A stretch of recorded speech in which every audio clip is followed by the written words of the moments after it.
What's up, everybody? I'm Brandon with Lines on Paper, and this is my review of Symbiote Spider-Man #1 by Peter David with art by Greg Land.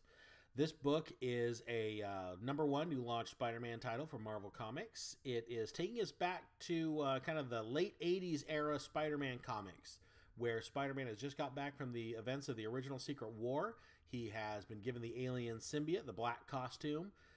But he doesn't know it's a alien yet. He doesn't know that. He doesn't even know that it's alive. As far as he knows, it's just an alien technology.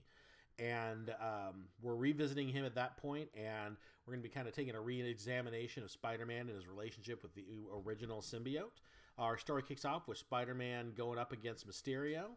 Mysterio's been planned a heist that has gone horribly wrong. I'll let you read the book to find out how and why that is. And Spider-Man has now cornered him in his hideout. This book really goes into the personalities of not only Mysterio as the villain, but Spider-Man as he's dealing with the changes of the alien costume. Because as you know, the symbiote, it influences people. It brings out certain emotions in you. And at this point in the storyline, Spider-Man is just starting to get those violent impulses that go with the enhanced strength that the symbiote grants.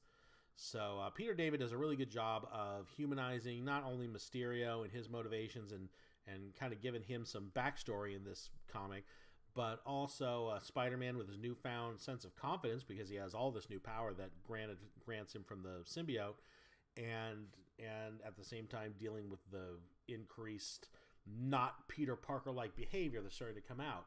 At this point in Peter Parker's life, he's romantically seeing Felicia Hardy, the Black Cat. She plays a part in this storyline as well. The artwork from Greg Land, as you can see here, is really solid. I always like Greg Land stuff. I know there's some Greg Land haters out in the world. I'm not really one of them. I think he's a pretty solid artist. I buy most, I'll support most things that he draws as long as it's a book I'm interested in. And the story is well put together by Peter David. Like I said, he is a gifted writer, and this is some of his better stuff. I always liked his take on Spider-Man. I think he's got a really good handle on the character. You know, not quite as much as or as well as he does on Hulk, but still, it's still really good. So, Symbiote Spider-Man #1.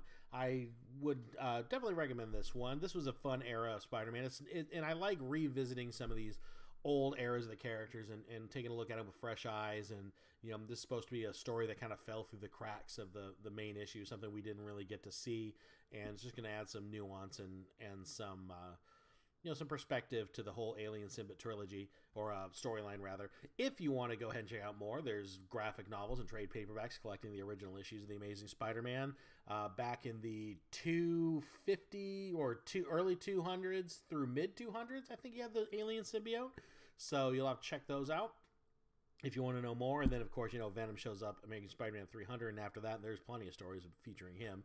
So this week's poll list, short one today. So I picked up another Spider-Man book. Spider-Man the Hunted Part 3 came out. I reviewed Part 1, I think, 2 weeks ago, or a month ago, rather. And we're continuing Kraven the Hunter along with a gang of animal-themed villains is taking on Spider-Man. He's trapped him in Central Park and turned Central Park into some kind of safari-themed hunting ground. So, meanwhile, there's a looming threat at home with Mary Jane. Very good storytelling. I like where this is going. Good Spider-Man stuff here, so definitely check that out. Also this week, I picked up a Savage Dragon #243. I have been reading Savage Dragon since the beginning, and I love this title. It started out as a straight superhero book. It's kind of morphed over the years into almost more of a slice of life type of comic book. So definitely, if you've never read Savage Dragon, do yourself a favor. Go pick up the old trade paperbacks.